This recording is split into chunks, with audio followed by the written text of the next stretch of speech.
ইয়া আইয়ুহাল্লাযীনা আমানু, ওহে ঈমানদারেরা, তোমরা যারা ঈমান এনেছো, উদখুলু ফিস সিলমি কাফা, তোমরা ইসলামে পরিপূর্ণ রূপে প্রবেশ করো। ঈমানদার মুখাতাব, যাদেরকে ডাক দিলেন তারা শুধু মুমিন। যারা মুমিন নয় তাদেরকে আল্লাহ তাআলা এই আয়াতে আহ্বান করেন নাই, তারা আজকের শ্রোতা নয়। যত মুমিন তারা সকলে শ্রোতা। আল্লাহ মুমিন বলে ডাক দিলে ঈমানওয়ালারা ডাকে সাড়া দেওয়ার দরকার আছে না নাই? আল্লাহর ডাকে সাড়া দেয়া নফল না ফরজ? অবশ্যই ফরজ। কারণ তিনি ডাকলে যদি সাড়া না দেয় তার ডাকের সাথে বেয়াদবি হয়। আল্লাহর সাথে বেয়াদবি করা হারাম। আল্লাহ ডাকলেন, সাড়া কেমনে দেবেন? সাড়া দেওয়ার নিয়ম হলো মনোযোগ দিয়ে শ্রবণ করা এবং আল্লাহর কথাগুলো চুপ থেকে শোনা। ওয়াইদা কুরিয়াল কুরআনু ফাসতামিউ লাহু ওয়া আনসিতু। কুরআন আল্লাহর কালাম। যখন কোথাও কোরআন থেকে তেলাওয়াত হবে, কোরআন পড়া হবে, কোরআন থেকে বলা হবে, আল্লাহ বলে আমার কালামগুলো মনোযোগ দিয়ে শোনো এবং চুপ করে থাকো। লাআল্লাকুম তুরহামুন, আশা করা যায় তোমরা মনোযোগ দিয়ে শুনলে, চুপ করে থাকলে রহমত নাজিল শুরু হয়ে যাবে। কোরআন হেদায়েতের একমাত্র কিতাব। যদি শ্রদ্ধার সাথে ভালোবাসা নিয়ে কোরআনের কাছে আপনি যান, কোরআন শোনেন, তাহলে আল্লাহ তাআলা কোরআনের মাঝে হেদায়েত রাখছে। কোরআনের ওসিলায় হেদায়েত পাওয়ার সম্ভাবনা আছে। শর্ত হলো শ্রদ্ধার সাথে যেতে হবে, উন্মুক্ত মন নিয়ে। গিরিশচন্দ্র সেনও কোরআনের কাছে গেছে, অনুবাদ করছে, অনুবাদ লিখছে, কিন্তু কোরআন থেকে হেদায়েত নেয়ার শ্রদ্ধার সাথে মানসিকতা লালন করে নাই, যার কারণে গিরিশচন্দ্র সেন ঈমান লাভ করতে পারেন নাই। কোরআন পড়লেই হবে না, কোরআনের মাহফিলে আসলেই হবে না, কোরআন বললেই হবে না। কোরআন থেকে হেদায়েত পাওয়ার জন্য কোরআনের সাথে অন্তর মিলাতেই হবে।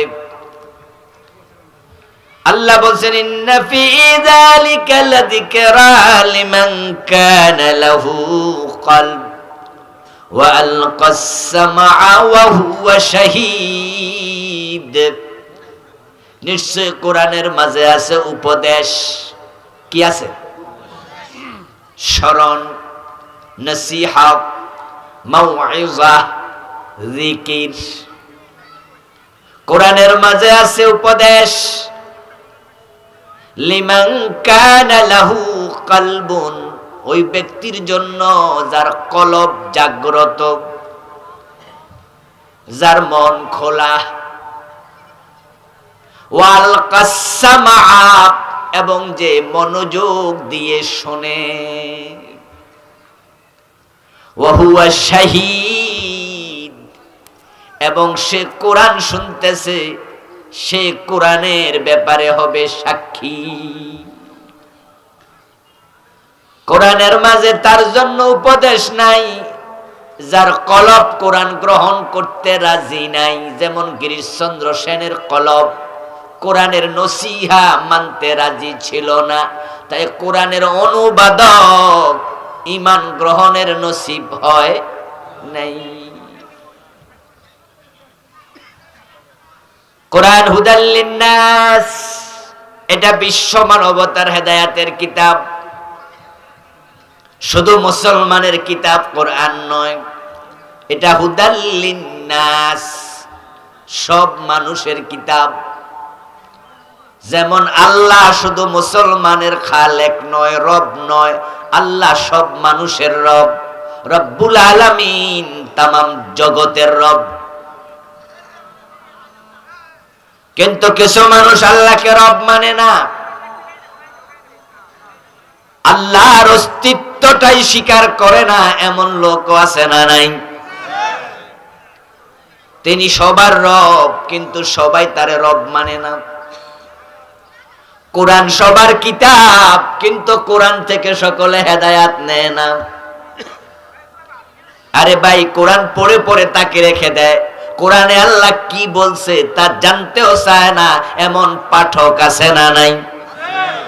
বরং বাংলাদেশে তো এমন কারি সাহেবের সংখ্যাই, এমন হাফেজের সংখ্যাই তো বেশি, এমন মাওলানার সংখ্যাই বেশি, এমন পীরের সংখ্যাই বেশি, এমন হুজুরের সংখ্যাই বেশি, এমন নামাজির সংখ্যাই বেশি। নামাজে কোন সূরা পড়লো, সূরাতে কি কইলো, নামাজিও জানে না। কামাসালিল হিমার ইয়াহমিলু আসফারা, আল্লাহ বলে তারা হলো গাধার মতো, শুধু বোঝা বইল, কিন্তু বস্তায় কি আছে? চিনি টানলো, লবণ টানলো, লবণ মিঠা না তিতা, বুঝার ক্ষমতা গাধার নাই। 30 পারার হাফেজ এক পারার অর্থ জানে না, এমন হাফেজ আছে না নাই? হে কোরআন কান্দে বইল, কিন্তু কোরআনে কি আছে তা বুঝলই না। বাংলাদেশে আল্লাহর যে গাদা গালিটা, এটা আমরার জন্য খুব খাটে। এই যে গাদার মতো শব্দটা আমি বললাম না, আল্লাহ বললেন কি? আমার উপর চাপাই দিবেন, লক্ষণে কইতাছে। কে বলেছে?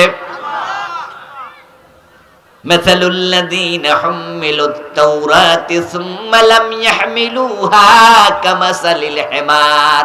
হিমার মানে কি? এই যে হুজুরে কইছে, আমি কিন্তু এখন কইছি না, এখন কিন্তু হুজুরের দোষ। হুজুর কয় গাদা, হেমার মানে কি? আল্লাহ কয় তাওরাত পেয়েছিল, তাওরাতের বোঝা কাঁধে বইতো, কিন্তু তাওরাতে কি আছে বুঝতো না, মানতো না, তারা হলো গাদা। তো তাওরাত যদি না বোঝে, তাওরাত যদি না মানে, হেরা যদি গাদা হয়, যারা কোরআন বোঝে না, কোরআন মানে না, হেরা কি? আল্লাহ এটাই বুঝাইছে। বাংলা কয় জিরে মারি, মারে বুঝায়। জির জি মানি মেয়ে, মেয়েরে থাপ্পড় দিয়া এর মারে বুঝায়। মাইয়া কথা হনে নাই, তা মাইয়ারে থাপ্পড় দিছি, মানে তুমি না শুনলে। আল্লাহ কয় তাওরাত পেয়েছে, হুমিলুত তাওরাতা, তারা তাওরাত কাঁধে নিছে, বোঝা বইছে, কিন্তু ব্যাখ্যা বোঝে নাই, অর্থ বোঝে নাই। 40টা বছর 50টা বছর সূরা ফাতিহা দিয়া নামাজ পড়ছে, সূরা ফাতিহার অর্থটা বোঝে না, এমন নামাজিও আছে না নাই? এগুলোরে আল্লাহ কয় গাদা। কোরআন কোন মন্ত্রের কিতাব নয়। এই যে বিভিন্ন ঠাকুর মন্ত্র পড়ে, যখন তাদের বিয়ে হয়, বিয়ের মাঝে ঠাকুর অং মং মং মং মং মং মং মং, হে ঠাকুরও বোঝে না কি বললো, শ্রোতাও বুঝলো না, কোরআন কি এরকম মন্ত্র নাকি? তো বুঝলেন না কেন? বুঝার চেষ্টা কেন করলেন না? আপনার কোরআনের কথা, আল্লাহর কথা যদি আপনার চিন্তার বিরোধী হয়, চিন্তাটা বাদ দেন। কোরআনের কথা যদি আপনার দলের বিরুদ্ধে হয়, সে দল বাদ দেন। কোরআনের কথা যদি আপনার পীরের বিরুদ্ধে হয়, সে পীর বাদ দিতে হবে, ঠিক নেই? কোরআন গ্রহণ করো, দল ছাড়ো। কোরআন গ্রহণ করো, নিজের চিন্তা ছাড়ো। কোরআন গ্রহণ করো, তোমার ভণ্ড পীর ছাড়ো। বাংলাদেশের লোকেরা না না না, আমার পীর সাহেব হুজুর ছাড়মু না। ও দোস্ত, তোমার পীর মহিলা মুরিদ করে, পর্দা করে না, প্রকাশ্যে মহিলা মুরিদ করে বেপর্দায়। অথচ কোরআনে পর্দার কথা আছে না নাই? তোমার পীর পর্দা করে নাই, পীর ছাড়ো। কই জিনা হুজুর, আমনের চোখ আর আমার পীর সাহেব হুজুরের চোখ এক না, হুজুর ছাড়বো না। কোরআনের সাথে না মিললো হুজুর ছাড়বো না। ও মিয়া, তোমার পীর প্রকাশ্যে সেজদা নেয়, আমি নিজে দেখছি তোমার পীর মানুষের সেজদা নিছে, তুমিও তো সেজদা মারছো। কয় হ্যাঁ। তো সেজদার মালিক, ইবাদতের মালিক শুধু কে? ওয়াকাদা রাব্বুকা আল্লা তা'বুদু ইল্লা ইয়্যাহ। ইবাদত হবে শুধু কার? তো পীরের পায়ে সেজদা দিলে এসব পীর ভণ্ড ছাড়ো। কয় জিনা, এটা তাজিমি সেজদা। লক্ষ্য করুন দোস্ত, পীর ছাড়তে রাজি না, প্রয়োজনে কোরআনের ভুল ব্যাখ্যা করবে, মানে কোরআন ছাড়বে। 53 বছর যেই দলগুলো দেশ চালাইছে তারা কোরআন দিয়ে চালাইছে নাকি ধর্ম নিরপেক্ষ সংবিধান দিয়ে চালাইছে? প্রশ্ন যদি আসে তাহলে আমরা বলবো বাংলাদেশ কোরআন দিয়ে একদিনও চলে নাই, অথচ রাসূল মুহাম্মদ 10 বছর কোরআন দিয়া মদিনা চালাইছে। চালান নাই? হযরত ওমর যখন অর্ধ দুনিয়া চালান প্রেসিডেন্ট হয়ে, তখন মন মতো চালাইছে না কোরআন মতো? এখন 53 বছরের বাংলাদেশ কোরআন দিয়া কয়দিন চলছে? তো যেই দল কোরআন দিয়া দেশ চালায় না, ওই দল ছাড়ো, আল্লাহর কোরআন ধরো।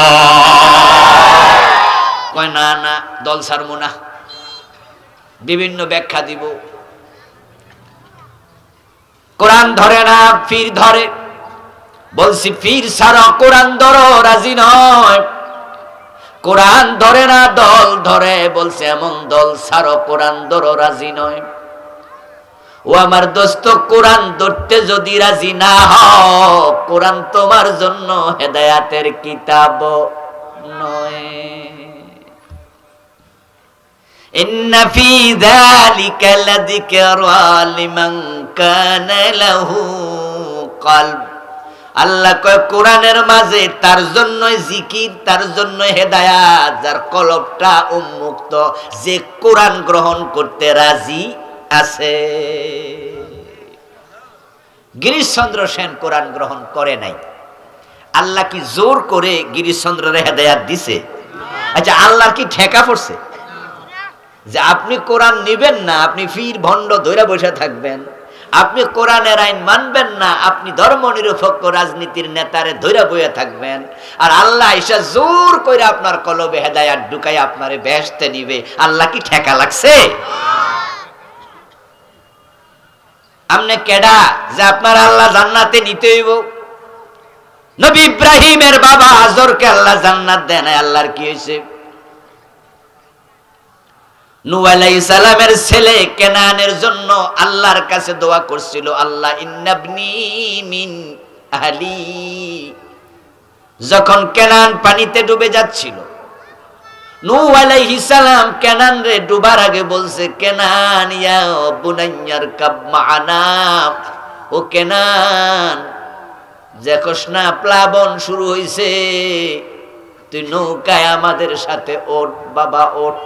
বুনাইয়া, আমার কলিজার টুকরা ছেলে, আমার সাথে ওঠ। কি শব্দ! ইবনি বলে নাই। ইবনুন মানি ছেলে, আর বুনাইয়া মানি হচ্ছে প্রিয় ছেলে, মহাব্বতের শব্দ বুনাইয়া। ছেলে কথা শোনে না, বেয়াদব। নূহ আলাইহিস সালামের সাথে নৌকায় ওঠে না, দাঁড়ায় আছে দূরে, হাঁটু পানি, মাজা পানি। নূহ নবী বলে, ইয়া বুনাইয়ার কাব মা'ানা, ও কলিজার টুকরা ছেলে কেনান, নৌকায় ওঠ। তোর ভাই হাম উঠছে, শাম উঠছে, ইয়াফাস উঠছে, তুইও ওঠ। 4 ছেলে, 3 ছেলে উঠছে, 1 ছেলে ওঠে না। ছেলে জবাব দে, তোমার নৌকা আমি যাব না। নবী নূহ বলে, ডুবে মরবি। কয় না, সাবি ইলা জাবালি ইয়াসিমুনি মিনাল মা, ওই যে পাহাড় আছে না, আমি পাহাড়ের চূড়া দিয়ে উঠব, পাহাড় আজকে আমাকে প্লাবন থেকে বাঁচাবে। নাউজুবিল্লাহ পড়বেন না? পাহাড় বাঁচাতে পারে? বাঁচায় কে? আল্লাহ কয়, আল্লাহর নবীর মাধ্যমে ওঠ, নৌকায় ওঠ। কয় না, পাহাড়ে উঠবে। নূহ আলাইহিস সালাম বলে, লা আসিমাল ইয়াউম, আজকে তোকে কেউ বাঁচাতে পারবে না, পাহাড়ও পারবে না। ও কেনান, ওঠো, পাহাড়ও আজকে ডুবে যাবে। কেনান বাবার কথা শুনিনি, পাহাড়ের চূড়ায় গিয়ে উঠেছে। প্লাবনের পানি হতে হতে হতে হতে পাহাড়গুলো যখন ডুবে গেল, পাহাড়ের চূড়াটাও ডুবে গেল।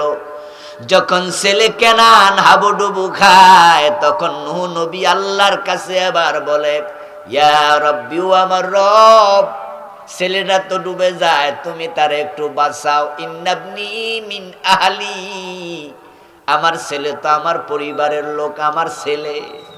আল্লাহ নূহ নবীরে দমক দিয়া কয়, নূহ লাইসা মিন আহলিকা, তোমার পরিবারের সাথে কেনানের কোনো সম্পর্ক নাই, ডুবে যাক।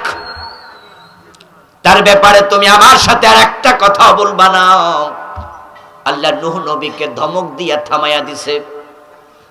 নবী নূহের ছেলে জাহান্নামে যায়, আল্লাহর কিছু আসে যায় না। ইব্রাহিম আলাইহিস সালামের বাবা জাহান্নামে যায়, আল্লাহ জোর করে জান্নাত দেয় না। তো আমনে কোন নবীর ফলা, কোন নবীর বাপ যে আপনি কোরআন থেকে হেদায়েত না নিলে আল্লাহ জোর করে দেবে? এটা আল্লাহর ধর্ম নয়, এটা আল্লাহর অভ্যাস নয়, এটা তার তাবিয়ত নয়। এজন্য যারা হেদায়েত নিতে চায় তারা স্বেচ্ছায় কোরআনের কাছে যেতেই হবে। আপনাদের এলাকায় যিনি এমপি হয়, উনি কি বাড়ি বাড়ি যাইয়া কয় কেডা কেডা রাস্তা নিবেন, কেডা কেডা ব্রিজ নিবেন, কেডা কেডা কালভার্ট নিবেন? উনি বাড়ি যাইয়া যাইয়া কয় না এলাকার নেতারা যায়? কথা কয় না কেন লোকেরা? কি সিস্টেম? উনি কি বাড়ি যাইয়া যাইয়া কালভার্ট দেয়, এর দরজা বাড়ি যাইয়া যাইয়া রাস্তাঘাট বানাই দেয়? তো ভাই সালাম বাড়াইয়া দেন। হে মানুষের সালাম এমন দেয়া শুরু করছে, শীতকাল ছিল, এক ঘরে গেছে, দরজা দিছে ধাক্কা, ওই ঘরে মানুষ থাকে না, থাকে খড়কুটা রাখছে, এর মাঝে একটা কুত্তা শুয়ে রয়েছে। শীতকালে কুত্তা কিন্তু একটু যেখানে খেটে থায় এখানে যায় হয়ে থাকে। তো যেন দরজা ধাক্কা মারছে, কুত্তা উঠছে, আসসালাম আলাইকুম। পরে এবার তাকায় দেখে যে মানুষ না, এটা কি লগে যারা ছিল হেরা পরের দিন মানুষের কয়ে দিচ্ছে, যে কয় যে আগে সালাম দিত না, এখন কুত্তারেও দেয়। নির্বাচনের সময় এমপি আপনাদের আসে, সালাম দিতে আসে, ভোট চাইতে আসে, তারা তো ধরা আছে বছরে একদিন।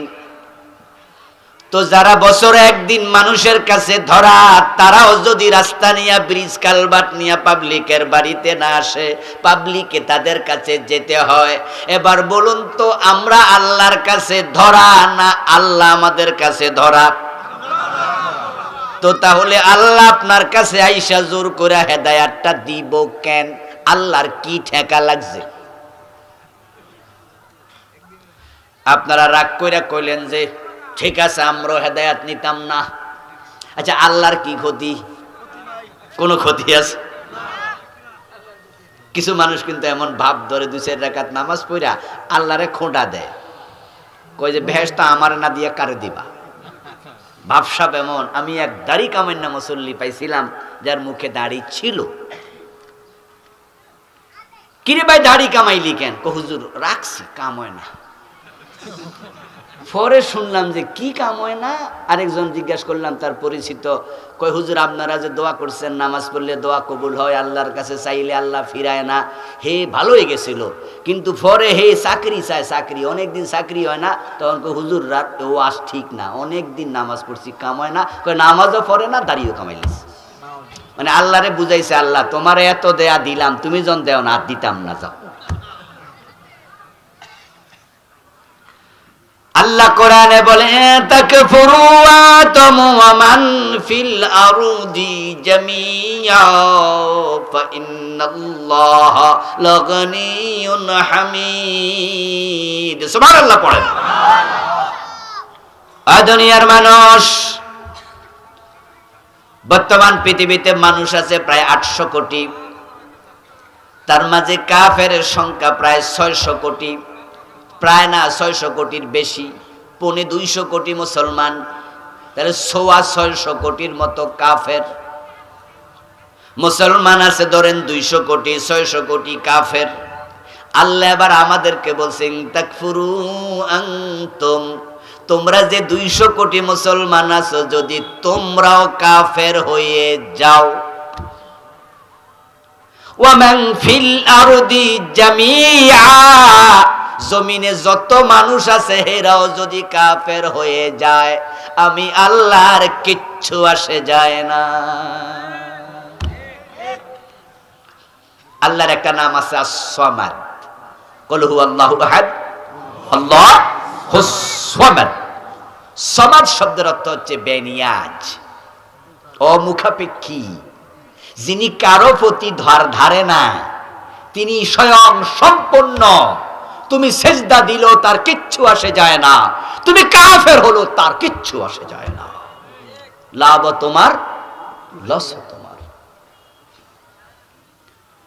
তাহলে এতক্ষণ পর্যন্ত যে ওয়াজ করলাম, এই ওয়াজ দিয়ে আমি বুঝাতে চাইলাম যে কোরআন থেকে হেদায়াত নিতে চাইলে হেদায়াত নেয়ার মানসিকতা নিয়ে কোরআনের কাছে যেতে হবে। আপনারা কোরআন থেকে হেদায়াত নিতে রাজি আছেন তো? এটা থাকেন, সবসময় থাকেন। আর আল্লাহর কাছে ইহদিনাস সিরাতাল মুস্তাকিম এই দোয়া যখন করবেন সূরা ফাতিহাতে, তখন এটা শুধু মুখের দোয়া যেন না হয়, অন্তর থেকে আসবে। আল্লাহ তুমি আমারে হেদায়াত দাও, হেদায়াত দাও, হেদায়াত দাও। হেদায়াতের চেয়ে দামি কোন নেয়ামত পৃথিবীতে আর নাই, যেটা নবী মুহাম্মদ পর্যন্ত আল্লাহর কাছে প্রতিদিন চাইতেন। আমরা যে নামাজ ইহদিনাস সিরাতাল মুস্তাকিম পড়ি, রাসূল পড়ে নাই? কথা কয় না কেন আমার ভাইয়েরা? এই মাইকল আওয়াজ বাড়াও। রাসূলের দোয়া পড়তেন তো? সাহাবারা পড়তেন কিনা? আবু বকর, ওমর, ওসমান এই দোয়া পড়তেন। এই জন্য এই দোয়াটা আমরাও পড়বো এবং অন্তঃকরণ থেকে পড়বো, আল্লাহ হেদায়াত দাও। কারণ যদি হেদায়াত থেকে আপনার আল্লাহ সরাইয়া দেয়, হেদায়াত দেওয়ার জন্য দ্বিতীয় কোনো আল্লাহ আর নাই। জুমার দিন যে হুজুররা খুতবা পড়ে দেখেন বলে মাইয়াহদিল্লাহু ফালা মুদিল্লা লাহ ওয়া মাইয়ুদলিলহু ফালা হাদিয়া লাহ। জুমাতে কিন্তু দেখবেন খুতবা এটা পড়ে। আমরাও আমাদের ভূমিকা এগুলো পড়ি। বাংলা অর্থ কি?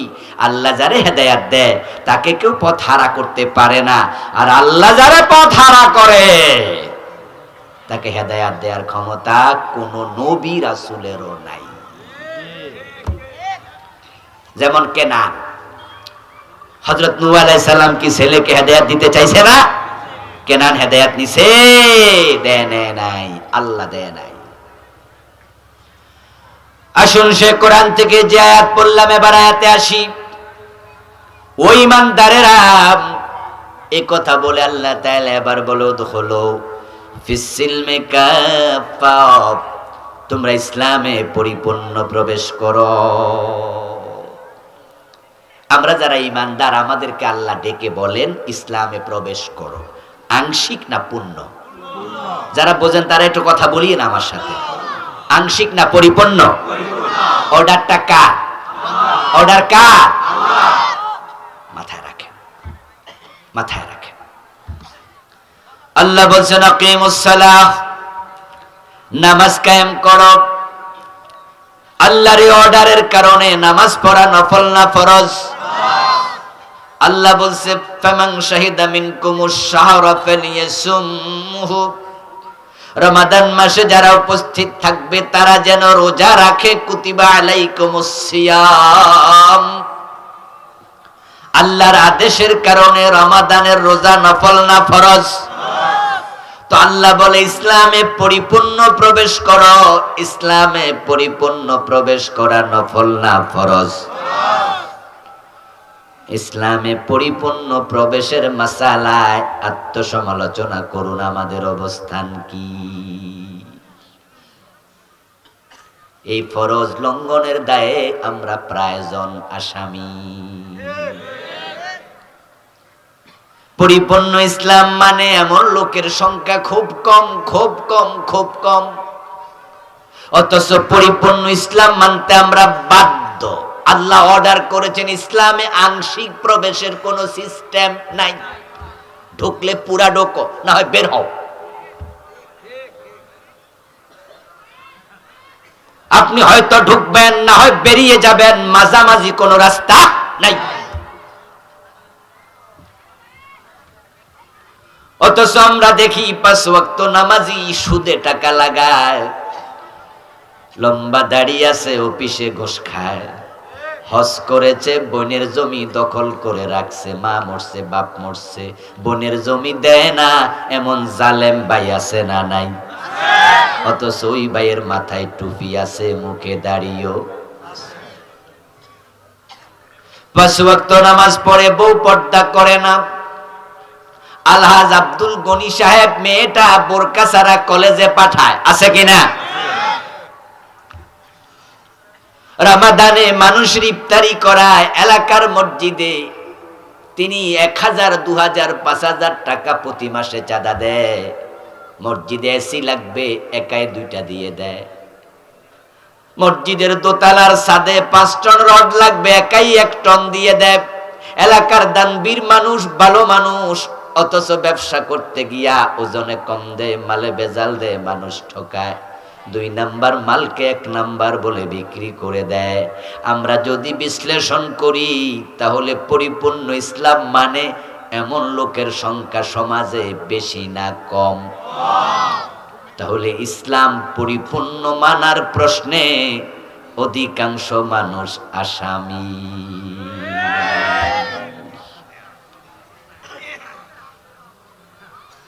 এই দেশের মানুষগুলো এই মাসআলায় যে আসামি, এ নিয়ে তাদের কোনো তাওবার অনুভূতিও নাই। ওরা মনে করে অসুবিধা নাই, কিছু তো মানি। হুজুররা ইসলাম রে শক্ত কইরা উপস্থাপন করে, সব বুঝি মানন যায়, আমরা তো পারতাম না। এই যে একটা পাতলা চিন্তা, হালকা চিন্তা, দোস্ত শোনো, তোমাদের বাবা আদম, তোমাদের মা হাওয়া জান্নাতে আল্লাহর কয়টা কথা মানে নাই? আল্লাহ ছাড় দিছে না কাপড় চোপড় খুললা নিছে? একটা কথা মানে নাই, আল্লাহ জান্নাতে রাখছে না বের করে দিছে? তো তুমি কতটা বাদ দিয়া ওই জান্নাতে ঢোকার চিন্তা করো কেমনে?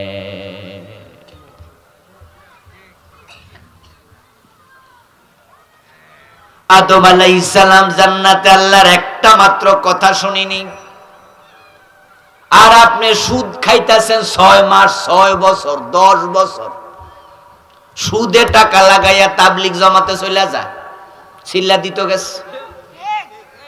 সুদে টাকা লাগাইয়া বেড়া মক্কা শরীফে হজ করতে গেছে সুদের টাকা দিয়া, এমনও আছে না নাই? বসের টাকা দিয়া হজে গেছে। আল্লাহরে কয় লাভবাহিক, আল্লাহ কয় তাই বুঝি। লাভবাহিক কত কি? আল্লাহ আমি আইছি, আল্লাহ কয় কেডারে আইছে এটা?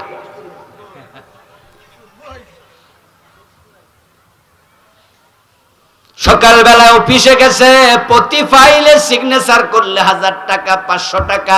এমন কিছু অফিসার আছে ওদের ঘোষ রেট করা। সাব রেজিস্ট্রি অফিসে গেলে দেখবেন ওখানে যারা জমি দলিল করে, আপনারা খোঁজ নেবেন, জমি দলিল করতে গেলে ভেন্ডার হিসাব দেয়, বলে জমি লাগবে 2.5 লাখ টাকা দলিল করতে। তা আপনি বলবেন যে কোন কোন খাতে 2.5 লাখ, একটু লেখা দেন, লিখে দিবে জমির এত টাকা হলো দলিল ফিস, এত টাকা স্ট্যাম্প ফিস, এত টাকা আমার খরচ, এত টাকা এই খরচ, সব মিলাইয়া 2,30,000। বাকি 20,000 টেবিল খরচ। যারা জমি টমি দলিল করছেন হেরে একটু হ্যাঁ হুয়া কইয়ে নারী, কিছু টেবিল খরচ নেয়নি? এটা হলো ঘোষ। টেবিলে খায় না টেবিলওয়ালা খায়? 10 টাকা দিছে, আচ্ছা দিল। টেবিল তো কথা কইতে পারে না, হেরে দোষ যা দেয় আর দিল। আর না হে চিৎকার দিয়া কইতো আমি একটিও খাই না। এখন টেবিলওয়ালা খায়, কোন টেবিলে কত 500 1000 অমক তমক রেট করা আছে, প্রতি সিগনেচারে কতটা সিগনেচার দিছে, বেডা আবার হিসাবও রাখে। টাকা 2 পকেটে ঢুকায়, ঘোষের টাকা নিচ্ছে, অফিসার ঘোষ খাচ্ছে। শুধু সাব রেজিস্ট্রি অফিস না, যদি মামলা টামলা লইয়া থানায় যান, ঠেলায় পয়রা বুঝবেন থানার মাটি পর্যন্ত কথা কইতে পারলে ঘোষ চাইতো। থানার যে বারান্দার মাটি আছে না, এরাও কইতো আমরাও কিছু দেন।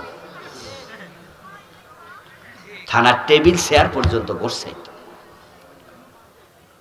এই যে আমরা বড় বড় বিল্ডিং বানাই না, এই বিল্ডিং যেখানে ফাঁস করে, যে বড় বড় অফিসগুলো আছে, ওই অফিসের মাটিও ঘোষ খাইতো যদি কথা কইতে পারত।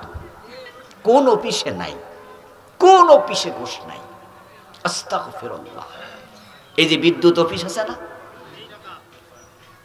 আমার বন্ধু, সেখানে যান, আপনার ফাইলে লড়বে না ঘোষ না দিলে। এই যে শিক্ষকরা আমরা বেতন পাই, মাদ্রাসার শিক্ষক, কলেজের শিক্ষক, স্কুলের শিক্ষক, যারা বেতন ছাড় দেয়, যারা ফাইল সামনে আগায়া দেয়, ও দোস্ত, নিয়োগ থেকে ঘোষ শুরু, নিয়োগ থেকে ঘোষ শুরু। এটা কি হাই স্কুল নেই? প্রাইমারি। যাক, সরকারিটা আমি জানি না। এমপিওভুক্ত শিক্ষক নিয়োগ দেবেন, নিয়োগ থেকে ঘোষ শুরু। যে বেটা নিয়োগ দিতে আসবে, ও বেটারও ঘোষ দিতে, বেতন হওয়া পর্যন্ত ঘোষ। ও দোস্ত, এই যে ঘোষের টাকা 2 পকেটে লইয়া তারপরে ফাইল সিগনেচার করছে করছে করছে, দুপুর বেলা আজান, হাইয়া আলাস সালাহ, মুয়াজ্জিন আজান দেয়। এবার অফিসার ক্লায়েন্টকে বলে, এই মিয়া দিলে তাড়াতাড়ি দেন, মসজিদে যামু। আজান হইয়া গেছে তো, নামাজ না পড়লে কি জান্নাত মিলবে নাকি? হুজুর না বলছে নামাজ জান্নাতের চাবি, জান্নাত তো মিস করা যাবে না। ঘোষের টাকা পকেটে নিয়ে নামাজে দাঁড়ায়া কয়, ইয়াকা না'বুদু ওয়া ইয়াকা নাস্তাঈন। আল্লাহ, আমি শুধু তোমার গোলামি করি। আল্লাহ কয়, গোলাম, পকেটে এগুলো কি? আচ্ছা, আল্লাহকে ফাঁকি দেয়া যায়? আল্লাহকে ফাঁকি দেয়া যায়? তো পেটে হারাম টাকার খাবার, কিসের গোলাম তুমি? তোমার জামাই হারাম, পেটে হারাম, রক্তে হারাম, মাংসে হারাম, তোমার যায় নামাজ কিনছো হারাম টাকা দিয়া। না, অসুবিধা নেই, হুজুররা কইছে আল্লাহ রহমান, আল্লাহ রহিম, আল্লাহ এমনি ছাইরা দেয়। তো আদম রে যে ছাড়লো না, ঘটনা কি? কাপড় চোপড় যে খুলে লাইলো। আল্লাহ আদম রে ভালোবাসে না। প্রথম সৃষ্টি আদম, যাকে দিয়া ফেরেশতাকে সেজদা দেয়াইছে। ফেরেশতাকে দিয়ে সেজদা করাইয়া আল্লাহ বুঝাইছে, আদম তো বড় সম্মানী, আমি তোকে বড় ভালোবাসি। ওই আল্লাহর বানানো প্রথম মানুষ আদম, তিনি নবী। আল্লাহর একটা কথা শুনে নাই, আল্লাহ জান্নাতের পোশাক খুলে নিয়ে গেছে। এগুলো আমাদের জন্য দৃষ্টান্ত, আমাদের জন্য শিক্ষণীয়। ও দোস্ত, আদম আলাইহিস সালাম আল্লাহর কাছে তাওবা কইরা মাপ পাইছে। রব্বানা যালামনা আনফুসানা, এ তওবা করে নাই?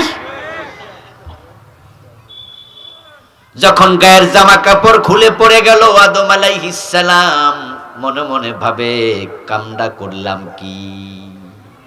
ফালাম্মা যাকাশ শাজারা বাদাত লাহুমা সাওআতুহুমা, যখনই আদম হাওয়া আলাইহিমাস সালাম মিলে গাছের ফল খেলো, সাথে সাথে জান্নাতের পোশাক খসে পড়ে গেল। আল্লাহ টেনে খুলে নিয়ে গেলেন। এখন কি গায়ে কাপড় চোপড় আছে নাকি উলঙ্গ? একটা কথা শুনে না, আল্লাহ উলঙ্গ বানায় ছেড়ে দিয়েছে।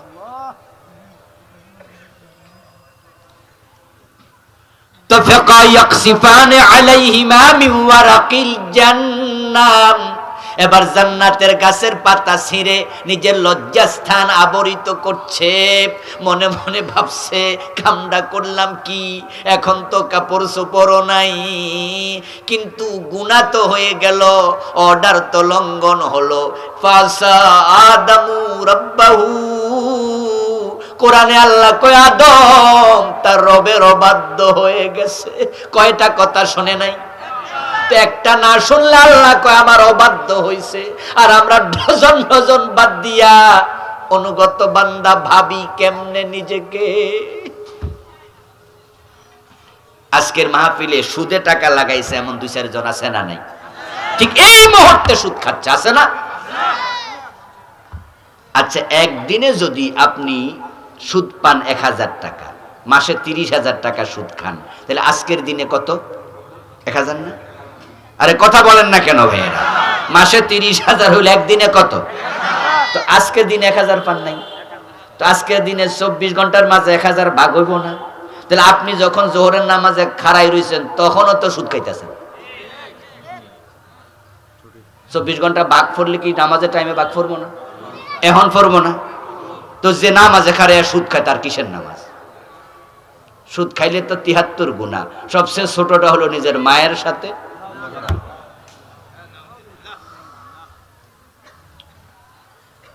অদ্দিকা ইসলাম লই আল্লাহর কাছে যাবেন না। উদখুলু ফিস সিলমি কাফা, ইসলামে পুরা ঢোকো, পুরা। এখন আদম আলাইহিস সালাম ভাবে কি করবেন, অপরাধ তো হয়ে গেল। কম্পিউটারে দেখবেন মাঝে মাঝে, এই যে আজকের মাহফিলের পোস্টার বানাইছে, পিছনে ব্যানার বানাইছে, এই লেখাগুলো কম্পিউটারে লেখে নাই?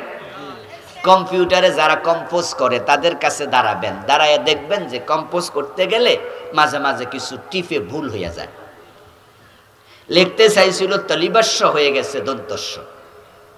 এখন বেডা তলিবাস্য লিখতে যায় দন্তস্য লিখছে, ভুল হয়েছে। ভুল হওয়ার সাথে সাথে দেখবেন আরেক টিপ দিয়া ঠিক করে লাইছে। হে জানে কোনটা টিপ দিলে ভুল ঠিক হয়। এখন আদম তো ভুল করছে মাত্র কয়টা? কথা বলেন না, বলেন না, কয়টা? আচ্ছা, এর আগে কি ভুল করছিল নি? তো এই জন্য আদমে জানে ওনা কেমনে টিপলে ঠিক হয়, কারণ এর আগে তো ভুলই করে নাই। এখন মনে মনে ভাবছে কাপড় চোপড় তো নাই, এখন কি করি? মনের খবর জানে কে? নিশ্চয়ই। ইন্নাল্লাহ আলিমুন বিযাতিস সুদূর। ফাতালাক্কা আদামু মির রাব্বিহি কালিমাত। কোরআনে আল্লাহ বলেন আদমের কাছে আল্লাহ সাথে সাথে কেমনে তাওবা করা লাগে কিছু কালমা নাজিল করছে। আল্লাহ আদমরে খুব ভালোবাসে, ভুল করে লাইছে। এখন ভুল থেকে কেমনে সংশোধন হওয়া লাগে আল্লাহ নিজে শিখাই দিছে। ওই কালেমাগুলো কি? অন্য আয়াতে বলেন ফাকালা রব্বানা যালামনা আনফুসানা ওয়া ইল্লাম তাগফির লানা ওয়া তারহামনা লানাকুনান্না মিনাল খাসিরিন। ও আল্লাহ, আমরা দুইজনে মিল্লা জামাই বউ তোমার কথা লঙ্ঘন করে নফসের উপর জুলুম করছি, তুমি যদি ক্ষমা না করো তাহলে আমাদের উপায় নাই। ফাতাবা আলাইহি, ফাতাবা আলাইহি, আল্লাহ কোরআনে ঘোষণা দেয়, অতঃপর আল্লাহ আদমরে ক্ষমা করে দিয়েছে। সুবহানাল্লাহ পড়েন। আল্লাহ ক্ষমা করে দিয়েছে। এবার আপনাদের কাছে আসি, আদমের কথা কইয়া কইয়া আল্লাহ আমাদের বুঝায়। আমরা তো তখন ছিলাম না।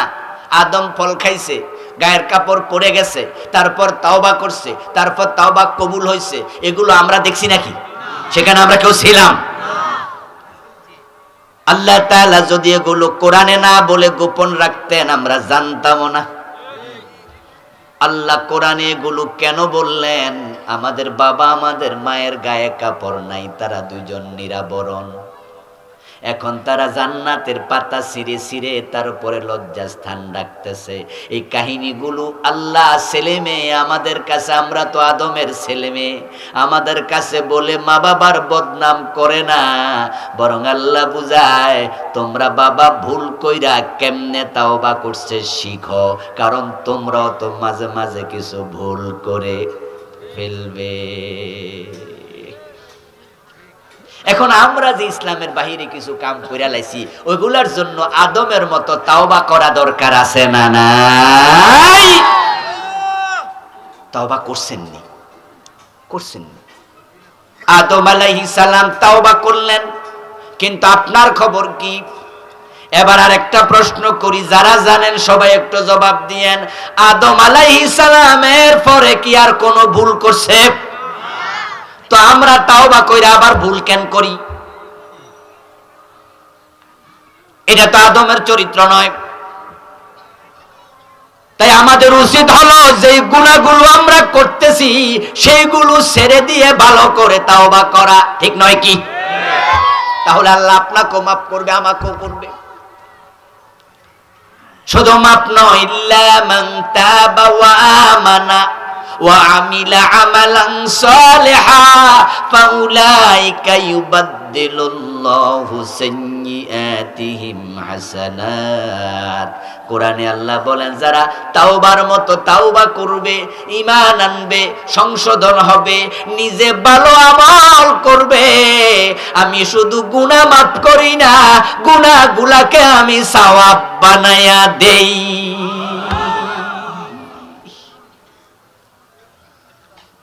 ইসলামে পরিপূর্ণ প্রবেশ করো মুসলমান। ঈমান আনসব, ঈমান আনলে কাম শেষ হয় না, ঈমান আনলে কাজ হয় শুরু। ইসলামে প্রবেশের জন্য ঈমান হলো গেট। এখন আমরা কালেমা পড়ে অনেক মুসলমানকে দেখি, তারা মোটামুটি কামকর্ম শেষ করে ঈমান আনছে দাবি করে, 5 ওয়াক্ত নামাজ 1 ওয়াক্ত পড়ে না, এমন লোক আসেনি? ঈমান আনার পরে সে কাম শুরু করছে না শেষ করছে? এর কাম শেষ। রমাদানে একটা রোজা রাখে না, এমন লোক এই দেশে আছে কিনা? তো সেই ঈমান আনলো, মুসলমান হওয়ার জন্য ইসলামে পুরা ডুববে দূরের কথা, এ তো রোজাই রাখে না, নামাজই পড়ে না। কান খোলে শোনো মুসলমান, যে নামাজ পড়ে না সে মুসলমানের পরিচয় দেওয়ার অধিকারী তার।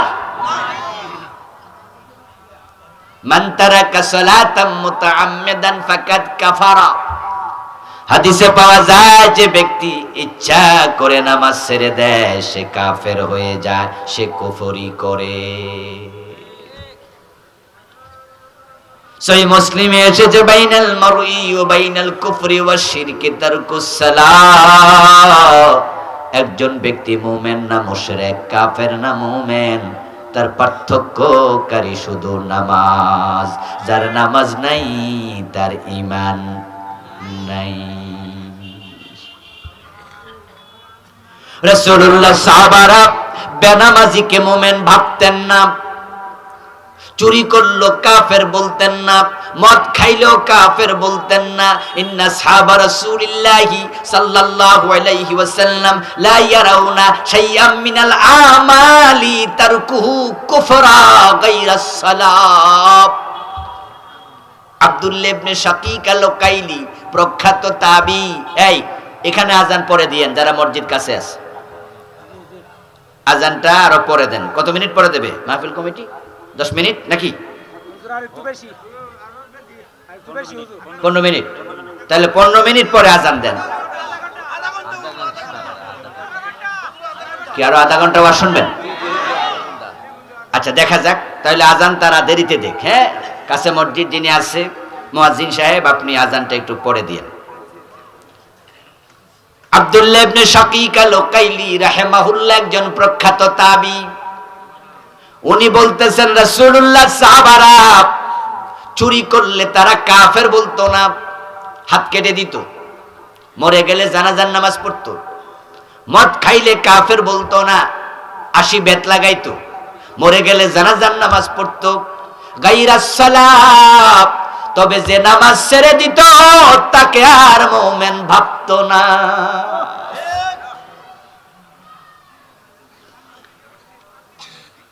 দেহের মাঝে মাথা যেমন, ইসলামের মাঝে নামাজ তেমন। দেহের মাথা আলাদা, রাজ বাজবে না। যার নামাজ থেকে দিন আলাদা তার ঈমান বাঁচবে না। হাত আলাদা হতে পারে, রোগী বাঁচে। পা কেটে ফেলছে, রোগী বাঁচে। মহিলাদের ব্রেস্ট ক্যান্সার হয়েছে, ব্রেস্ট কেটে ফেলে দিয়েছে, রোগী বাঁচে। কিন্তু কল্লা কাটছে, রোগী শেষ। অসুস্থ মানুষ ইসলাম কয় রোজা আপাতত লাগবে না, তুমি সুস্থ হলে রোজা রাখো। কয় হুজুর আমার বাবা তো সুস্থ আর হবে না, বয়স 90, এখন কি? আমরা বলি ফিদিয়াতুন তাআমু মিসকিন।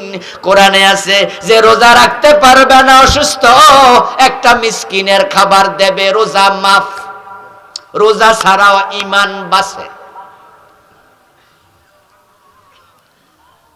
গরিব যদি হও তোমার যাকাত লাগবে না, যাকাত ছাড়া ঈমান বাঁচে।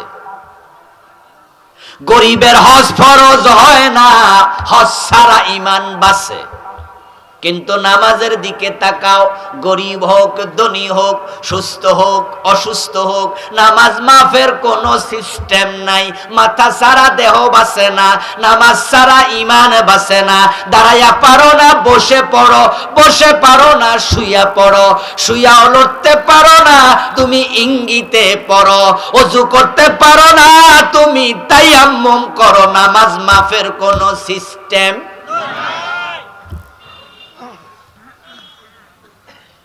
হুঁশ আছে যতক্ষণ নামাজ ফরজ। টেকনাফ থেকে রওনা দিলেন, সেন্ট মার্টিন দেখতে যাবেন। অর্ধেক পথে যাওয়ার পরে দেখবেন বঙ্গোপসাগরের পানি ছাড়া কিছু দেখা যায় না, চারিদিকে থই থই পানি। হঠাৎ করে লঞ্চ ডুবে গেল, হতে পারে না? নামাজের মাসালা কি? যদি লঞ্চ ডুবে যায় তাহলে আমরা যারা সাঁতার জানি আমরা বাঁচার জন্য সাঁতার কাটতে থাকবো, কিন্তু ডানে বামে সামনে পিছে জানি না তীর কোথায় আছে, আন্দাজে সাঁতার কাটছি। জীবন মৃত্যুর সন্ধিক্ষণ চলছে, স্ট্রাগল, জীবন যুদ্ধ। এর মাঝে হুঁশ আছে, তাকায়া দেখেন সূর্য ডুবে যায়। মনে পড়ে গেছে আসরের নামাজ পড়েন নাই। মাসালা হলো হুঁশ যদি থাকে সাঁতার কাটতে কাটতে ইশারায় তখনও আসর পড়তেই হবে। হুঁশ যদি থাকে সাঁতার কাটো, ইশারায় নামাজ পড়ে ফেলো, তখনও মাপ নাই। নামাজ মাফ তো দূরের কথা, কাজা করার অনুমতিও নেই, তখনও কাজা করবা না। চেষ্টা করো পারো কিনা, যদি না পারো তাহলে পরে পড়বা, মাফ নাই।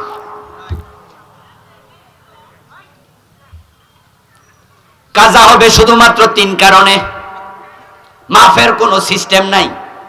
কথা বুঝেননি?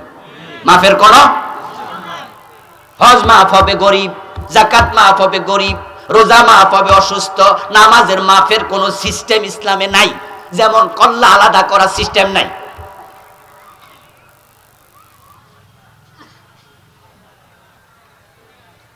তিন কারণে নামাজ কাজা হবে। জায়েজ আছে, ঘুমিয়ে আছেন, টের পান নাই, উঠেন নামাজ পড়েন, সূর্য উঠে গেছে, অসুবিধা নাই।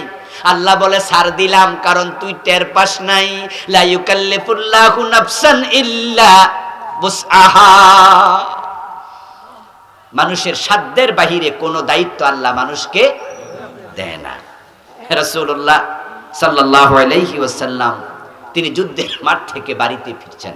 এই মাইকওয়ালা আওয়াজ বাড়াও, বুঝলাম না, আওয়াজ বাড়া ঠাস ঠাস করে হয় না কেন? রাসূলুল্লাহ ফিরছেন, পথিমধ্যে তিনি তাবু খাটালেন, সাহাবারাও বিশ্রাম নিচ্ছে। রাত্রিবেলা, মধ্যরাত, হযরত আলীকে রাসূল দায়িত্ব দিলেন, আলী আমরা কিন্তু ঘুমাচ্ছি, ফজরের টাইমে তুমি ডাক দিও। এখন তো আমরা মোবাইলে অ্যালার্ম দিয়া ঘুমাই, ঠিক না? গড়ির মাঝে অ্যালার্ম দেই, তখন কি মোবাইল ছিল নি? রাসূল বলছে, আলী এই তোমার দায়িত্ব দিলাম, তুমি ফজরের টাইমে আমাদের ডাইকা তুলিও। হযরত আলী রাদিয়াল্লাহু তাআলা আনহু ভাবলেন যে আমি এখন তাহলে দায়িত্ব পাইলাম, কি করি? উনি ওঁটটাকে পূর্বমুখী করে, সূর্য যেদিকে ওঠে ওই দিকে করে ওঁটটা দাঁড় করালেন। দাঁড় করাইয়া উনি ওঁটের ফিটের মাঝে বসে থাকলেন। ভাবতেছেন যদি সূর্যের আলো পূর্ব দিক থেকে আসবে, তখন কিছুটা রাত কমলে তো ওদিকটা আগে একটু হালকা ফর্সা হয়ে উঠবে, তখন আমি বুঝবো যে শোবে সাদেক। আলী বসে আছে ওঁটের পিঠে, রাসূলুল্লাহ সাহাবারা ঘুমাচ্ছেন। সূর্যের কিরণ রাসূলের চোখে লাগলো, আল্লাহর হাবিবের সবার আগে ঘুম ভাঙলো। রাসূলুল্লাহ দেখে যে সূর্য মোটামুটি আরো 20-30 মিনিট, আধা ঘন্টা আগে উঠছে। তো সূর্যের কিরণে যখন ওনার ঘুম ভাঙলো, উনি হযরত আলীর দিকে তাকাইলেন, দেখেন যে ওটের পিঠে বইয়া আলীও ঘুমাইতেছে। তো যারে দায়িত্ব দিছিলেন বেড়াই খেত খাইছে, আর বেড়া দিছে কি লেগা? খেত বাঁচানোর লাগে, বেড়া খেত খাইলে আলী ঘুমাই গেছে। এই আলী! হযরত আলী তো উঠছে, কি করলা? আলী বলে, হুজুর সরি, আপনি যার কাছে পরাজিত হয়েছেন আমিও তার কাছে। মানে ঘুমে আপনারে যেমন শোয়াই দিছে, আজকে ঘুমে আমারেও শোয়াই দিছে। হুজুর আমি তো বইছিলাম, আমি বালার লাগিয়া নেই, এনে ঘুমাইছি। আল্লাহ রাসূল বললেন যে ঠিক আছে, এই উপত্যকায় আমরা ফজর পড়বো না, এখানে শয়তানের প্রভাব আছে, চলো পাশে গিয়ে পড়ি। তাহলে ঘুমাইলে মানুষ যখন নিস্তেজ হয়ে যায়, তখন তার অধিকার তার উপর আর থাকে না, তখন সে আল্লাহর জিম্মায় চলে যায়। এই জন্য ঘুমিয়ে যদি নিজের অজান্তে নামাজ কাজা হয়, আল্লাহ এই জন্য পাকড়াও করবেন না। এটা হলো এক কারণ। তাহলে আজকে ওয়াজ শুই না, এখন থেকে বেশি করে ঘুমাই থাকবেন, ঠিক না? আজাদ হুজুর কয়ে গেছে ঘুমাইল, এরকম নাকি? এটা হলো নিজের অজান্তে সতর্ক ছিলেন, অনিচ্ছাকৃত। অনেকে এমন শুনি ফজরের নামাজ প্রতিদিন 7টা বাজে 8টা বাজে পরে, কারণ কি? হাদিসে পাইছে ঘুমাইলে অসুবিধা নেই। ইন্না লিল্লাহ, কি হাদিস বুঝছে? বরং একটি হাদিসে আছে, আমি তো নামাজ নিয়ে বই লিখছি, হ্যাঁ, হাদিসের বৈচিত্র্যে পূর্ণাঙ্গ নামাজ, নামাজের ত্রুটি বিচ্যুতিগুলো হাদিস নিয়ে লিখছি। আলহামদুলিল্লাহ, আমার লেখা 8টা বই আছে, ড্রাইভারের কাছে আছে, যাওয়ার সময় নেবেন, খুব জরুরি বইগুলো। এর মাঝে একটা হাদিস লিখেছি। এক ব্যক্তি রাসূলকে প্রশ্ন করলো, ইয়া রাসূলুল্লাহ, আমি আজকে সকালে ফজরের নামাজ ঘুমের কারণে পড়তে পারিনি। রাসূলুল্লাহ বললেন যে তোমার কানের মাঝে শয়তান প্রস্রাব করে দিছে, এজন্য তুমি আজান শুনতে পাওনি। আজান হয়েছিল, আজান শোনো নাই, শয়তানের প্রভাব।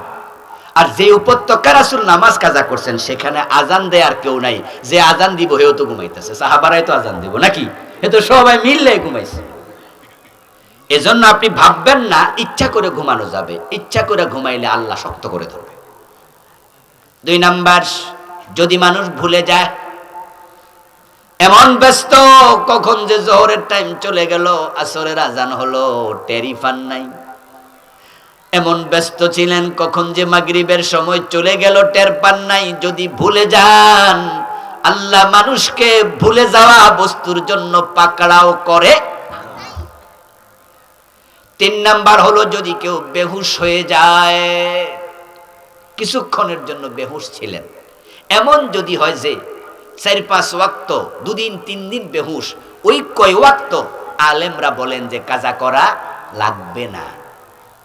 কিন্তু নামাজের ওয়াক্ত পেয়েছিলেন, জোহরের নামাজের ওয়াক্ত এখন হয়ে যায় 12টার দিকে, 12টা বাজার 5-10 মিনিট আগে হয়ে যায়। কিন্তু বাংলাদেশে নরমালি আমরা জোহরের নামাজ জামাত কয়টায় পড়ি? 1:15 বা 1:30টায় পড়ি। ওয়াক্ত হয়েছিল কি 1:15 আরো আগে, 12টায়। যদি কোনো ব্যক্তি 12:30 বাজে বেহুশ হয়, তাহলে সে কিন্তু জোহরের ওয়াক্ত পাইছিল। সে এখন বেহুশ ছিল লাগাতার, ধরেন 2 দিন 3 দিন। এই 3 দিনের নামাজ কাজা করা লাগবে কিনা? একদল আলেম বলেন লাগবে না, কারণ যেহেতু এই টাইমে তার উপর নামাজ ফরজই ছিল না। আরেক দল আলেম বলেন যে না, যদি হিসাব রাখতে পারে আদায় করে নেয়। কিন্তু ওই জোহরটা যেটা সে আধা ঘন্টা 1 ঘন্টা সুযোগ ছিল পড়ার, পড়ে নাই, এটা কাজা করতেই হবে।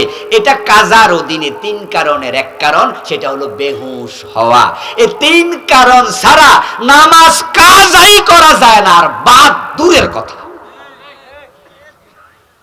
নামাজ বাদ দিলে ঈমান চলে যাবে। আমার প্রিয় ভাইয়েরা, ইসলামে পরিপূর্ণ প্রবেশ করো, অর্ধেক ইসলাম নিয়ে আল্লাহর কাছে যেও না। আমরা যেতে চাচ্ছি, হ্যাঁ, রেডি হইছি অনেকে, নামাজ কালাম না পড়াও জান্নাতের কাঁঠাল খাবে, মুছে তল দে কষ যেন না লাগে। দোতরা কাঁধে নিয়ে দোতরা বাজায়া গান করে, নামাজ না পড়লে কি হয়েছে? অসুবিধা নাই, কারণ আছেন আমার মুখতার, আছেন আমার ব্যারিস্টার, শেষ বিচারের হাইকোর্টেতে তিনি আমায় করবেন পার। হুজুর কইছে, হুজুর আমারে সারা বেহেশতে যাবে না। হাফেজ সাহেবের বাপ দোকানে বইয়া বিড়ি টানে, ঘটনা কি? হুজুর কইছে হাফেজ ছেলে 10 জন সুপারিশ কইরা। কি ভাই, হুজুর আওয়াজ করছে না যে হাফেজ সাহেব কজন সুপারিশ করবে? তাহলে আমি বাপ, আমার সিরিয়াল নাম্বার কত? তো বিড়ি কিছু খাইলে অসুবিধা আছে? হাফেজ সাহেবের বাপ দাড়ি কামায়, হাফেজ সাহেবের বাপ নামাজ কাজা করে, আলেম ছেলের বাবা তুমি কেমনে বিড়ি টানো, তুমি কেমনে নামাজ কাজা করো? না, ফুতের উপর ভরসা কইরা বসে আছে। উনি ফিরের উপর ভরসা করছে, ও ফুতুর উপর ভরসা করছে। ভালো করে শোনো মুসলমান, হাঁটুতে যদি বল থাকে আরেকজন টান্না নিতে পারবে, হাঁটুয়ে যদি অসল হয় টান মারলে হোঁচট খাইয়া পড়বা। তোমার ফরজ যদি ঠিক না থাকে কিসের সুপারিশ? কিসের সুপারিশ? কিসের সুপারিশ? কিসের সুপারিশ? ও দোস্ত, আল্লাহর সুপারিশ, আল্লাহর পক্ষ থেকে যদি অনুমোদন না হয়, সুপারিশ করার অধিকার আল্লাহর নবীদেরও থাকবে না, আর হাফেজ আর পীরের তো দূরের কথা। সুপারিশ কার হাতে থাকবে? এই কথা বলেন না, কার হাতে? হ্যাঁ, কোরআনের আয়াত, কুল্লিল্লাহি শাফাআতু জামিয়া। ও নবী, আপনি উম্মতরে জানায়া দেন টোটাল সুপারিশ আল্লাহর নিয়ন্ত্রণে থাকবে। প্রতিদিন আয়াতুল কুরসি পড়েন, ফরজ নামাজের পরে পড়েন তো নাকি? মান যাল্লাযী ইয়াশফাউ ইনদাহু ইল্লা বিইজনি। আয়াতুল কুরসি পড়বেন, পড়বেন। খুব ভালো আমল এটা। প্রিয় নবীজি বলেছেন, যে ব্যক্তি ফরজ নামাজের পরে নিয়মিত আয়াতুল কুরসি পড়বে, তার জান্নাত এবং তার মাঝে ব্যবধান শুধু তার মৃত্যু। এটা পড়বেন, নিয়মিত পড়বেন। বাংলাদেশে তো এগুলোর প্র্যাকটিস নাই। সালাম ফিরে আল্লাহুম্মা আমিন, হুজুররাই শেষ করে দিয়েছে ইসলামের অর্ধেক। তবে যতটুকু বেঁচে আছে হুজুরদের কারণে বেঁচে আছে, আবার যতটুকু মারছে হুজুররাই মারছে। এই যে কোরআন শরীফ, আজকে তো কোরআন শরীফ দিছে না এখানে, কোরআন শরীফের উপরে তাবিজ লেখা আছে, এমন কিছু কোরআন আছে না? এই তাবিজ গুলো কি মূর্খ লোকেরা লিখছে? ওটাও কোনো না কোনো হুজুরে লিখছে। দেখবেন যে এরকম করে গড় আছে 12, 13, 15, যে সূরা বাকারার নকশা, এটা সূরা ইয়াসিনের নকশা। এটা লেখা গলা ঝুলাইলে স্বপ্ন দোষ হয় না, এটা ঝুলাইলে প্রেম ভালো হইয়া যায়, বউ নাকি আর ফলায় না। কোরআন শরীফে বউ ফলাবে না কেমনে, জিনে ভূত তাড়াবে কেমনে, এগুলার যন্ত্র বানাইছে কিছু হুজুর, এটা করেছে কিছু আলেম ওলামা, এই আল্লাহুম্মা আমিন আবিষ্কার করেছে। রাসূলুল্লাহর সুন্নাহ এটা ছিল না। রাসূলের সুন্নাহ তো বড় চমৎকার, বড় চমৎকার। তিনি সালাম ফিরায়া 3 বার বলতেন আস্তাগফিরুল্লাহ। কয়বার? 3 বার। একবার বলতেন আল্লাহু আকবার, একবার বলতেন আল্লাহুম্মা আনতাস সালাম ওয়া মিনকাস সালাম, একবার পড়তেন আয়াতুল কুরসি, 33 বার পড়তেন সুবহানাল্লাহ, 33 বার আলহামদুলিল্লাহ, 34 বার আল্লাহু আকবার, একবার পড়তেন আল্লাহুম্মা আইন্নি আলা যিকরিকা ওয়া শুকরিকা ওয়া হুসনি ইবাদাতিকা, একবার পড়তেন সাইয়্যিদুল ইস্তিগফার আল্লাহুম্মা আনতা রাব্বি লা ইলাহা ইল্লা আনতা খালাকতানি, এই লম্বা দোয়াটা। একবার পড়তেন শাহাদাত আশহাদু আল্লা ইলাহা ইল্লাল্লাহু ওয়াহদাহু লা শারীকা লাহু। আমার রাসূল কত আদিয়াল মাসুরা পড়তেন। এখন বাংলাদেশে রাসূলুল্লাহর সুন্নাহগুলো মরে গেছে। এগুলো দাফন কাফনের ব্যবস্থা করছে কিছু ইমাম সাহেব হুজুর, সালাম ফিরে আল্লাহুম্মা আমিন কইছে, এরপর মুখ মুছে দিছে। রাসূলের শিখানো এই দোয়াগুলো হুজুরও পড়ে না, মুসল্লিও পড়ে না। হুজুররা যদি সিদ্ধান্ত নেয় যে আমরা আজ থেকে সালাম ফিরাইয়া 5 মিনিট লাগাইয়া, 3 মিনিট লাগাইয়া, 4 মিনিট 5 মিনিট লাগাইয়া আমরা এই দোয়াগুলো পড়বো, তাহলে কি জোর কইরা কে মুনাজাত করাইতে পারবো? আপনাদের মসজিদে বলবে যে হুজুর মুনাজাত করেন না, আপনি কইবেন যে করব না, কইছি নাকি তুমি বইও 5 মিনিট পরে করুন, আগে এগুলা ফইরালো, ঠিক কি না? 4-5 মিনিট পরে এবার আল্লাহুম্মা আমিন কোন, দেখবেন যে মুসল্লি অর্ধেক আপনার লগে নাই, সুন্নাত পড়ে এমনি গেছে গা। সিস্টেম আপনি চালু করে দেন, কেন আপনি করলেন না? এখন আল্লাহুম্মা আমিন কইছে। এমনও হয়েছে, আমি কয়দিন আগে এক জায়গায় নামাজ পড়ছি, নামাজে এই 2-3 দিন আগে মাগরিবের নামাজে গিয়ে দেখি জামাত শেষ, আমি আমার গাড়ির ড্রাইভার আর সফর সঙ্গীর নামাজে খাড়াইলাম, আর হুজুর মাগরিবের পরে কোরআনের তালিম দিতেছে, এমন জোরে জোরে চালাইছে আমার সূরা ধাক্কার লগে ছুটে যায়। আচ্ছা যাক, কোরআন শিখাচ্ছে শিখাক, কিন্তু আল্লাহুম্মা আমিনের ধাক্কা তো মাঝে মাঝে সূরা ছুটে যায় না? যে হুজুর তো আল্লাহুম্মা আমিন মাইকে চালাইছে, আর পিছনে যাদের 1-2 রাকাত ছুটে গেছে তাদের উপায়টা কি হইতাছে? আচ্ছা, এই যে হুজুর আল্লাহুম্মা আমিন কইলো, এটা কি ফরজ ওয়াজিব? হুজুরও কয় যে না, এটা এমনি, এটা সুন্নত বা মুস্তাহাব। তো যে বেটা কেরাত পড়ে, এটা কি সুন্নত না ফরজ?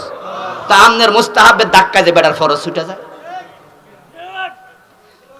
ওরে বাবা রে বাবা, আবার তো মসজিদের সভাপতির মার এসো জান্নাতুল ফেরদাউসে দিয়ে, এতে করে বেতন বাড়বো। হুজুর দোয়া লম্বা করে দিলে সেক্রেটারিও কইব যে হুজুরটা খুব ভালো হুজুর, যে আমার মা বাবারে বেহেশতে না ফাটাইয়া একদিনও দোয়া শেষ করে না।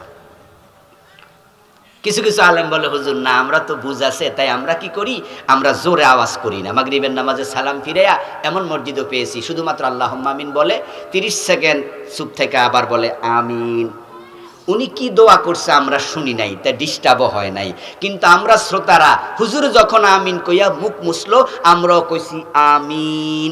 আমিন শব্দের অর্থ হলো আল্লাহ কবুল করো। তো আল্লাহ জিগায় উনি কি কইছে তুই হুনসতনি, কোনটা কবুল করতাম? এই যে হুজুর কইলো আমিন, তো হুজুর তো বুঝে শুনে কইছে, যা কইছে তা আমিন। কিন্তু আমরা যারা শ্রোতা, আমরাও তো কইছি হ্যাঁ আল্লাহ কবুল করেন। তো আল্লাহ কই কোনটা, তুই হুনসতনি, হে কি কইছে? কয় না, অতি বিশ্বাসে কইছি হুজুর যা কইছে সেইটাই কবুল করেন যান। এখন হুজুর যদি এমন দোয়া মারে যে দোয়া সভাপতির বিরুদ্ধে, এই সভাপতির জ্বালা 2 বছর বেতন বাড়ে না, আল্লাহ তার সভাপতিগিরি ক্যান্সেল করো। হুজুর সভাপতিও কয় আমিন। এবার কি হইল? বুঝাও আমিন না বুঝাও আমিন, চলছে গাড়ি যাত্রা বাড়ি। আমার প্রিয় ভাই, বলছিলাম মান যাল্লাযী ইয়াশফাউ ইনদাহু ইল্লা বিইযনি। আয়াতুল কুরসিতে আছে, আল্লাহর সামনে আল্লাহর অনুমতি ছাড়া সুপারিশ কে করবে? তাহলে সুপারিশ কার হাতে? ও হাফেজ সাহেবের বাবা, মাওলানার বাবা, ছেলে হাফেজ হয়ে গেল, তুমি জান্নাতি, এত সহজ না। ইসলামে পরিপূর্ণ প্রবেশ করুন।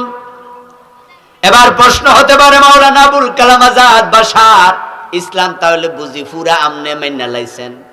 আমি বলি দোস্ত রে, দিন পরিপূর্ণ মানা কঠিন বিষয়। আমার বাবা আদম যেখানে ধরা পড়া গেল, ওখানে আমরা তো ছেলে। ইসলাম পরিপূর্ণ মানা সহজ না, কিন্তু আদম নবীর শিক্ষা হলো যেখানে ঠেকবা সেখানে তাওবা করতে দেরি করবা না। আমরা যারা ভুল করে ফেলছি, সুদে টাকা লাগাই ফেলছি, আজকে যদি সিদ্ধান্ত নেই যে আজ থেকে আর সুদ খাবো না, আমি তাওবা করব, এ সুযোগ আছে না নাই? তো এটা করেন না, এটা করেন, এটা করেন। যারা ওজনে কম দিচ্ছেন, আজ থেকে সিদ্ধান্ত নেন যে না, আমি এখন থেকে আর আল্লাহর শুকরিয়া, আল্লাহর কসম, আল্লাহ তোমার কাছে, আল্লাহর দরবার দরজা খুলে বসে আছে, আল্লাহ অপেক্ষা করতেছে। মরুভূমির পথে চলতে গিয়ে যদি কারো ওট হারিয়ে যায়, যে ওটের পিঠের মাঝে তার পানি এবং খাবার ছিল, 100 কিলোমিটারের দূরত্বে যাত্রা ছিল, এমন জায়গায় থেমেছে যেখানে ঘর বাড়ি গাছ গাছল কিচ্ছু নাই। মরুভূমির পথে চলতে চলতে ক্লান্ত শান্ত পথিক উনার ওটটাকে একটা পাহাড়ের গুহা একটা জায়গায় দাঁড় করিয়ে দিয়েছে। দাঁড় করিয়ে তিনি এলিয়ে পড়লেন সামান্য বিশ্রামে। উঠে দেখেন যে ওটটা নাই, হেঁটে কোথাও চলে গেছে। নবীজি সাল্লাল্লাহু আলাইহি সাল্লাম বলেন, হারানো ওট যে পথিক হারিয়েছে সে জানে তার খাবার এবং পানীয় ওটের পিঠে 100 মাইলের দূরত্ব, ঘর বাড়ি নাই, পিপাসায় মরা ছাড়া আর কোনো উপায় নেই। নবীজি বলেন, লোকটা ওট খোঁজার জন্য পাহাড়ের চূড়ায় ওঠে, এখানে যায় ওখানে যায়, চারিদিকে তাকায়া দেখে ওট কই, কিন্তু পায় না। না পাইয়া এক পর্যায়ে হতাশ হয়ে গেল, নিজের চোখে নিজের মৃত্যুকে দেখতে পাচ্ছে মনে হয়। ঠিক আগের জায়গায় এসেছে যেখানে উটটা সে রেখেছিল, বেঁধেছিল পাহাড়ের পাথরের সাথে। এসে আবার বসলো, টেনশন করতে করতে আবার ঘুমাইয়া গেল, চোখ বন্ধ হয়ে গেল, ক্লান্ত দেহ। চোখ খোলার পরে সে দেখতে পায় তার হারানো উট নিজে নিজে ফিরে এসে পাশে দাঁড়াইয়া আছে। রাসূলুল্লাহ উদাহরণ দিয়ে বলেন, ওই হারানো উট খুঁজে পাইয়া ওই মালিক যত খুশি হয়, গুনাহগার বান্দার তাওবা করলে আল্লাহ আরো বেশি খুশি হয়। আল্লাহকে আমার বান্দাটা হারাই গেছিল, আমার বান্দা আমার কাছে আবার ফিরে আসছে। এখন আপনি সুদ খাইতে খাইতে মরে যাবেন, ঘুষ খাইতে খাইতে মরে যাবেন, আপনি চুরি করতে করতে মরে যাবেন। ও দোস্ত, আপনি যদি অপরাধী অবস্থায় মরেন, আল্লাহর দোষ কি? তাওবার দরজা তো খোলা ছিল, কেন তাওবা করলেন না? আমরা অধিক্য ইসলাম নিয়ে আল্লাহর কাছে যাব না, পুণ্য মানবো। রাজি আছেন তো? ব্যক্তি জীবনে মানবো, সামাজিক জীবনে মানবো, রাষ্ট্রীয় জীবনে মানবো। আমরা নামাজ রোজা যেমন মানি, চোরের হাত কাটতে হবে, ডাকাত শুলে দিতে হবে, জেনা করলে পাথর মারতে হবে, এবং মদ পান করলে 80 বেত লাগাতে হবে। আল্লাহর জমিন আল্লাহর আইনে চালাতে হবে, সেটাও মানবো ইনশাআল্লাহ। আল্লাহ তাআলা পরিপূর্ণ ইসলামের অনুসারী হয়ে মরার তৌফিক দান করো। সবাই বলি আমিন। হাদা মা ইনদি ওয়াল ইলমু ইনদাল্লাহ আলাইহি তাওয়াক্কালতু ওয়া ইলাইহি উনীব।